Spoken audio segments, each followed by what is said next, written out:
చదవండి, అదే 8వ అధ్యాయం 18వ వచనం చదువుదాం. యేసు తన ఎదునున్న జన సమూహమును చూచి అద్దరికి వెళ్ళవలని ఆజ్ఞాపించెను. చాలు. జన సమూహమును చూసి మనము ఎక్కడికి వెళ్దాము? అద్దరికి వెళ్దాము అని ఆల్రెడీ యేసుక్రీస్తు ప్రభువు ప్రామిస్ చేసినాడు, వాగ్దానం చేసినాడు. ఆమెన్. వాగ్దానం చేసినవాడు నమ్మదగినవాడా?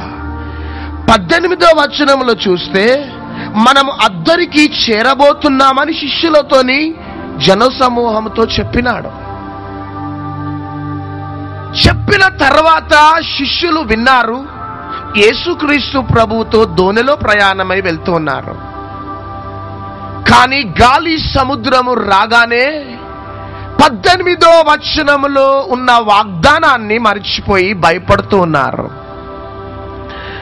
వారు ఏ విధమైన ధైర్యముతో ఉండాలి అంటే, గాలి తుఫానులు అలలు వచ్చినప్పటికీ, మా దోణి సముద్రంలో మునిగిపోయినప్పటికీ, మేమంతా సముద్రంలో మునిగిపోయినా సముద్రంలో నుంచి బయటికి తీసుకొని వచ్చి మమ్మల్ని కాపాడే దేవుడు మాతో పాటు ఉన్నాడు. గట్టిగా చప్పట్లు కొడదాం. వారు ఏ విధంగా విశ్వసించాలంటే, యేసయ్యకి బాధను కలిగించే సంఘటన ఏంటిదంటే, ఆల్రెడీ యేసుక్రీస్తు ప్రభువు వాగ్దానం చేసేస్తున్నాడు, మనము అద్దరికి చేరబోతున్నాం. అద్దరికి చేరుస్తానని వాగ్దానం చేసిన వాడు మానవుడు కాదు. ఆమెన్. ఈ లోకంలో ఉన్న మెడికల్ సైన్సెస్ కావు, ఈ లోకంలో ఉన్న జ్ఞానం కాదు. అద్దరికి చేరుస్తానని వాగ్దానం చేసిన స్వరము అది పరలోక స్వరము. హల్లెలూయా. అప్పటికి యేసుక్రీస్తు ద్వారా ఎన్నో అద్భుతాలు, సూచక క్రియలు, మహత్కార్యాలు శిష్యులు చూసినారు. కానీ సముద్రం మీద అలలు, గాలులు, తుఫానులు సంభవించగానే వాగ్దానాన్ని మర్చిపోయినారు. వాగ్దానం చేసిన వాడిని మర్చిపోయినాడు. వాగ్దానం చేసిన వాడు ఈ లోక సంబంధమైన వ్యక్తి కాదు, కానీ ఆయన పరలోక సంబంధమైన దేవుడని మరిచిపోయి భయపడుతున్నారా?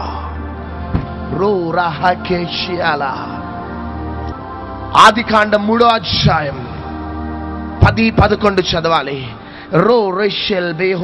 అందుకతడు, నేను తోటలో నీ స్వరం వినినప్పుడు దిగంబరిగా నుంటివి గనుక భయపడి దాక్కొంటివనెను. దిగంబరిగా ఉంటిని గనుక భయపడి దాగుకొంటిని. అందుకైన నీవు దిగంబరివని నీకు తెలిపిన వాడెవడో? నీవు దిగంబరివని నీకు తెలిపిన వాడెవడో? చాలా. దేవుడికి ఎంత వేదన చూడండి. ఆదామేమంటున్నాడంటే, నేను దిగంబరిగా ఉన్నానని భయపడుతున్నాను యేసయ్యా అంటే, who told you that you are naked? నేను అన్ననా నువ్వు దిగంబరివని? నేను ఎప్పుడైనా నీ మీద నిందించినా? నిన్ను ఎప్పుడైనా నేను అసహ్యించుకున్నానా ఆదాము? Who told you that you are naked? వేదన, వేదన, వేదన. ప్రియ దేవుని బిడ్డలారా, యేసయ్య పరలోకపు తండ్రి అంటున్నాడు, నీవు దిగంబరివని నీకు తెలిపిన వాడెవడు? ఎందుకు నువ్వు భయపడుతున్నావు ఆదామా? ఈరోజు ఇదే ప్రశ్న వేస్తున్నాడు. నా ప్రియ సహోదరి, సహోదరుడా, నువ్వు దిక్కులేని వాడవని, నీవు బలహీనుడవని, నువ్వు అనాథవని నీకు తెలిపిన వాడెవడో? ఈ లోకంలో ఉన్న ప్రజలు మనల్ని హీనపరుస్తారేమో. ఆమెన్. ఈ లోకంలో ఉన్న ప్రజలు మన దీన స్థితిని చూసి మనల్ని అడ్డుగట్టుగా బలహీనపరుస్తారేమో. చివరికి నీ స్థితి చూసి కొన్నిసార్లు నీ భర్త అసహ్యించుకుంటాడు. నీ స్థితి చూసి కొన్నిసార్లు నీ భార్య అసహ్యించుకుంటుంది. నీ స్థితి చూసి కొన్నిసార్లు నీ బిడ్డలు అసహ్యించుకుంటారు. నీ స్థితి చూసి నీ ఉద్యోగస్తులు, సమాజంలో ఉన్నవారు అసహ్యించుకుంటారు. కానీ నా దేవుడు ఏమంటున్నాడంటే, who told you that you are naked? నువ్వు బలహీనుడవని, నువ్వు దౌర్భాగ్యుడవని, నువ్వు గతి లేని వాడవని, నువ్వు అనాథవని నేను ఎప్పుడైనా అన్నానా అంటున్నాడు నా ప్రేమ కలిగిన దేవుడు. గట్టిగా చప్పట్లు కొడదాం. హల్లెలూయా, హల్లెలూయా. ప్రియ దేవుని బిడ్డలారా, మన ఆధ్యాత్మికమైన ప్రయాణంలో ఈ భయము మనల్ని దేవుని దగ్గరికి వెళ్ళనివ్వకుండా చేస్తుంటుంది. దేవుని యొక్క ప్రేమను రుచి చూడకుండా చేస్తుంటది భయం. అందుకనే అల్ప విశ్వాసులారా ఎందుకు భయపడుతున్నారంటున్నాడా. హల్లెలూయా. మా ఆధ్యాత్మికమైన ప్రయాణంలో, మా సేవలో ముందుకు సాగుతున్నప్పుడు, మా వ్యక్తిగత కుటుంబంలో ముందుకు సాగుతున్నప్పుడు భయంకరమైన గాలి, తుఫానులు, అలలు మా కుటుంబాన్ని, మా పరిచర్య మీద పడుతున్నప్పుడు ఈ లోకంలో ఉన్న అనేకులు మమ్మల్ని అసహ్యించుకున్నా కానీ మమ్మల్ని కౌగిలించి ముద్దు పెట్టుకున్నది ఎవరంటే ఆ ప్రేమ కలిగిన యేసయ్య మాత్రమే. గట్టిగా చప్పట్లు కొడదాం. మమ్మల్ని అడుగు తీసి అడుగు వేయనివ్వకుండా మా పట్టణాన్ని విడిచిపెట్టి వెళ్ళిపోండి అని అసహ్యించుకున్న వారు అనేకులున్నారు. చుట్టాలు, రక్త సంబంధులు, బంధుమిత్రులు కూడా. ఇంటికి వెళ్తే తలుపులు వేసుకున్న అనుభవం, తినటానికి తిండి ఉండేది కాదు, బోరింగ్ నీళ్లు తాగి పండుకున్న అనుభవం మాది. మమ్మల్ని ఆదరించేవారు లేరు, ఓదార్చేవారు లేరు, అసహ్యించుకునేవారు, తిరస్కరించేవారు అనేకులు. కానీ నా ప్రియ సహోదరి సహోదరుడా, మమ్మల్ని అందరూ అసహ్యించుకున్నా, తృణీకరించినా, వెలివేసినా కానీ నేను నిన్నెన్నడూ కూడా వెలివేయ బిడ్డ అన్నాడు నా యేసయ్య. ఆమేన్. అందరూ వెలివేస్తారేమో కానీ నేను వెలివేసే దేవుడని కాదా, నేను అసహ్యించుకునే దేవుడని కాదు, అందరి ముందు మిమ్మల్ని సిగ్గుపరిచే దేవుడని కాదు. మీ దుఃఖానికి తగిన గొప్ప ప్రతిఫలాన్ని ఇచ్చే గొప్ప దేవుడని నేను. గట్టిగా చప్పట్లు కొడదాం. హల్లెలూయా. ప్రియ సహోదరి సహోదరుడా, దేవుడు ఆదాముతో అంటున్నాడు, ఆదామా నీవు దిగంబరు అని నీకు ఎవరు చెప్పారు నానా? ఎందుకు భయపడుతున్నావు బిడ్డ నువ్వు? ఈరోజు ఒకవేళ భయం నిన్ను కంట్రోల్ చేస్తున్నదేమో, ఆ భయం నిన్ను ఎక్కడికి ఈడ్చుకొని వెళ్తుందో, ఆ భయం ఒకవేళ ఆత్మహత్య ప్రయత్నాలలో ఉన్నావేమో, ఆ భయం ఒకవేళ నిన్ను లోకానికి దూరం చేసే స్థితిలో ఉన్నావేమో, ఆ భయముని బట్టి నా బిడ్డలు ఏమైపోతారో, ఆ భయముని బట్టి నా రోగం నన్ను ఎక్కడికి తీసుకొని వెళ్తుందో, ఆ భయముని బట్టి నేను, నా కుటుంబం ఏమైపోతాయో అని భయపడుతున్నావేమో సహోదరి సహోదరుడా. Can I challenge you everybody, ఈ రాత్రి నువ్వు ఎక్కడికి వచ్చినావంటే నీతి సూర్యుని యొక్క రెక్కల క్రిందకి వచ్చినావు. నీ భయాన్ని తొలగించి నిన్ను కౌగిట్లో హత్తుకొని ముద్దు పెట్టుకొని నిన్ను ఆదరించే ఆ ప్రేమ కలిగిన దేవుని దగ్గరికి రాత్రి నువ్వు వచ్చినావు. Thank you lord. చాలాసార్లు దేవుడు ఎంత గొప్ప దేవుడో. మా వ్యక్తిగత జీవితంలో రియల్లీ ఈ మీటింగ్స్ పెట్టడానికి మా బడ్జెట్ ఎంతంటే 10 lakhs బడ్జెట్. ఎంత చెప్పాలి? 10 లక్షల బడ్జెట్ ఇది. కానీ చివరికి చాలా కొన్ని మెంటల్ ప్రెషర్స్ అనుభవించే సమయంలో నా దేవుడు గొప్ప దేవుడు అని మరి ఒకసారి జ్ఞాపకం చేస్తాడంతే. గట్టిగా చప్పట్లు కొడదాం. హల్లెలూయా. రియల్లీ మాకు ఎటువంటి ఫారిన్ ఫండ్స్ లేవు. Literally we are from remote area, Adilabad district, Bellampalli. We are not from metropolitan cities, Hyderabad, Calcutta, Chennai. Literally we are from village, town. కానీ దేవుడు మమ్మల్ని ప్రతి జిల్లాలలో అడుగుపెట్టి తన రాజ్యాన్ని కట్టమన్నాడు. హల్లెలూయా. బోల్డ్ గా అడుగు పెట్టేస్తున్నాం. మాకొకటే ఒకటి ధైర్యం, మమ్మల్ని సంగారెడ్డికి పంపిన దేవుడు ఇంకా బ్రతికే ఉన్నాడు ఆయన. హల్లెలూయా. 5 రొట్టెలు 2 చేపలు 5,000 మందికి పంచిపెట్టిన తర్వాత 12 గంపలు మిగిలించిన ఆ దేవుడు ఇంకా సంగారెడ్డిలో బ్రతికే ఉన్నాడు. గట్టిగా చప్పట్లు కొడదాం. హల్లెలూయా. చాలాసార్లు భయంకరమైన పోరాటాలు సంభవించే సమయంలో రియల్లీ అడుగడుగునా నా దేవుడు ఎంత గొప్ప దేవుడో మా జ్ఞాపకం చేస్తూ ఉంటాడు. చూడండి మత్తయి సువార్త 6వ అధ్యాయం 26వ వచనం. ఆకాశ పక్షులను చూడుడి, yes, అవి విత్తవు కోయవు, కోట్లలో కూర్చుకొనవు, అయినను మీ పరలోకపు తండ్రి వాటిని పోషించుచున్నాడు. మీరు వారికంటే బహుశ్రేష్ఠులు కారా? హల్లెలూయా. విత్తని పక్షులని పోషిస్తున్న దేవుడట, మనము ఆ పక్షుల కంటే శ్రేష్ఠులమట. ఆమేన్. ప్రియ సహోదరి సహోదరుడా, ఈరోజు నువ్వు ఏ కండిషన్లో ఉన్నావో నాకైతే తెలియదా.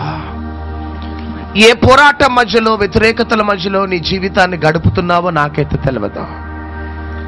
ఒకవేళ కుటుంబ సమస్యలతో బాధపడుతున్నావా, అప్పుల మధ్యలో కూరుకుపోయినావా, దీర్ఘకాల వ్యాధులతో ఒకవేళ నువ్వు సఫర్ అవుతున్నావా, ఒకవేళ ఆర్థికంగా ఇల్లు గడవలేని స్థితిలో భయంకరమైన పోరాటాలు, మానసికమైన ఒత్తిళ్లు అనుభవిస్తున్నావా సహోదరి సహోదరుడా?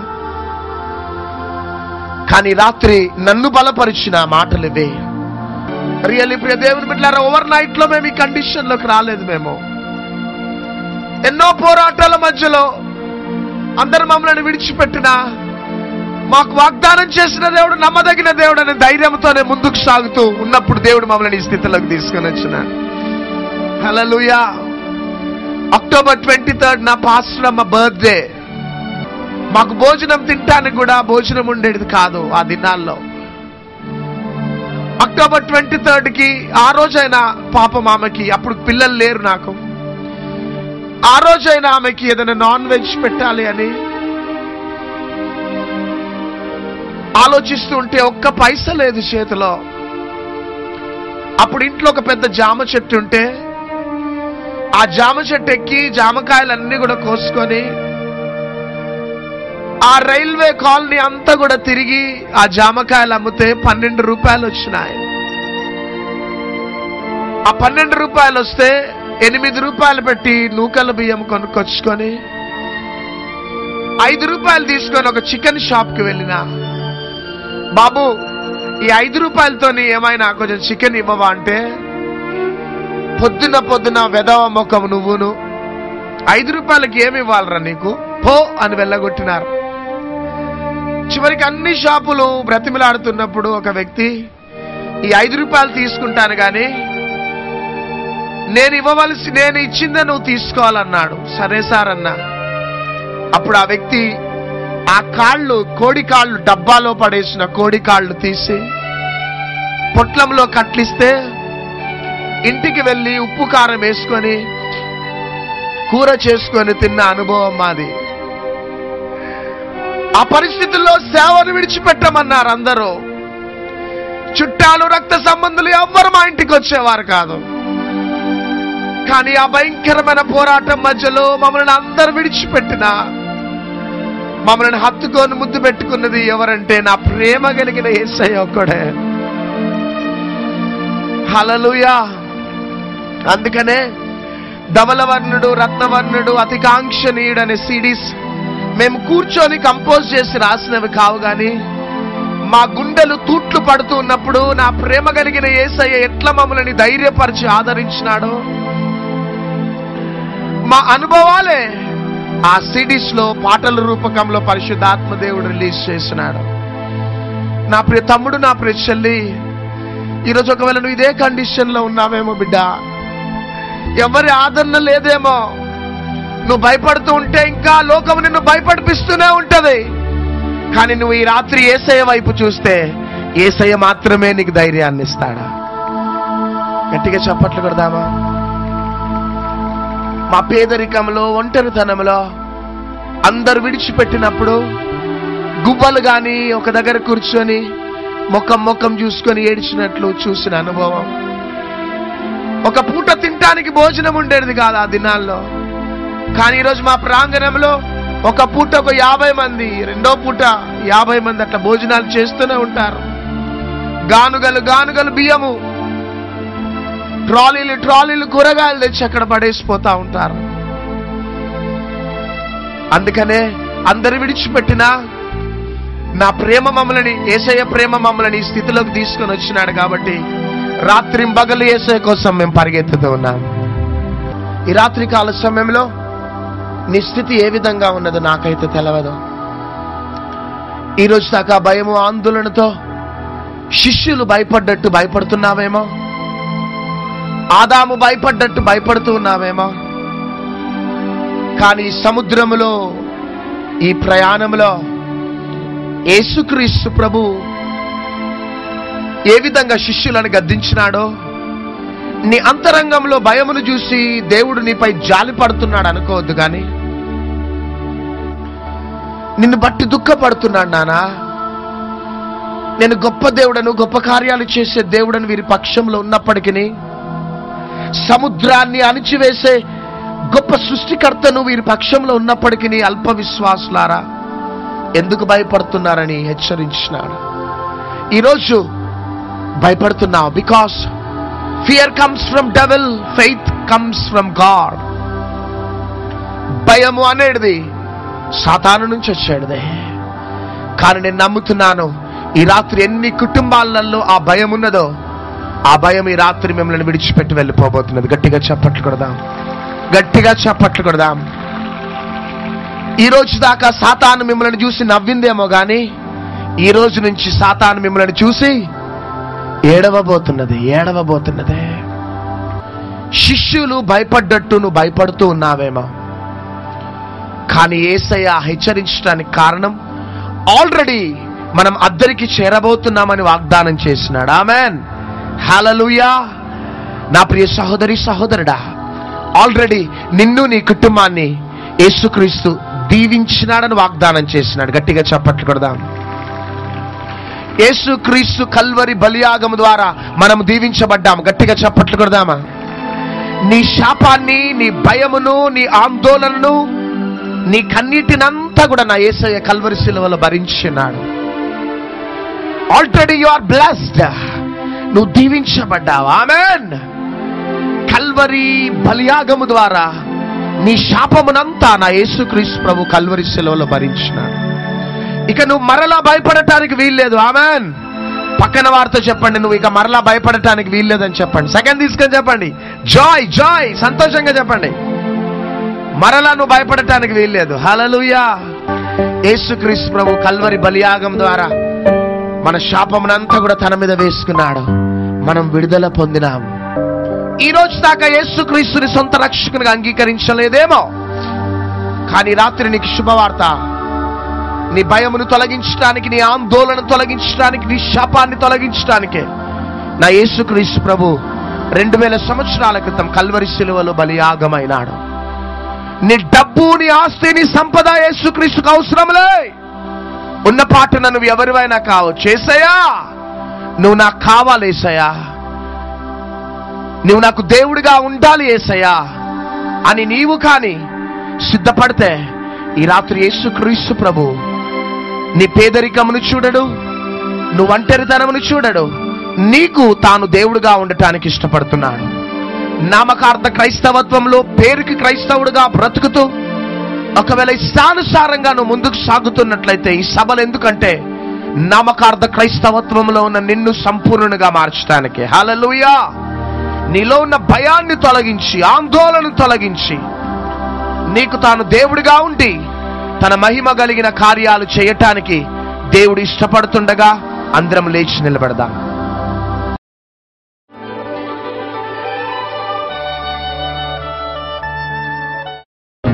నాతో పాటు ఈ మాటలు గట్టిగా చెప్పండి. యేసుక్రీస్తు ప్రభువా, నీవు లోక రక్షకుడవని నేను నమ్ముచున్నాను. కల్వరి శిలువలో రక్తం కార్చి ప్రాణం పెట్టి 3వ దినమున లేచి పరలోకానికి వెళ్ళి మరలా రాబోతున్నావని నేను నమ్ముచున్నాను. తెలిసి తెలవక చేసిన ప్రతి పాపములను దయతో క్షమించి నన్ను నీ బిడ్డగా స్వీకరించుము. నా హృదయములోకి రమ్ము, నాకు దేవుడిగా ఉండుము. యేసుక్రీస్తు నామములో నా పాపాలను క్షమించినందుకు వందనాలు. యేసుక్రీస్తు నామములో అడిగి వేడుకొనుచున్నాము తండ్రి. Amen, amen, amen.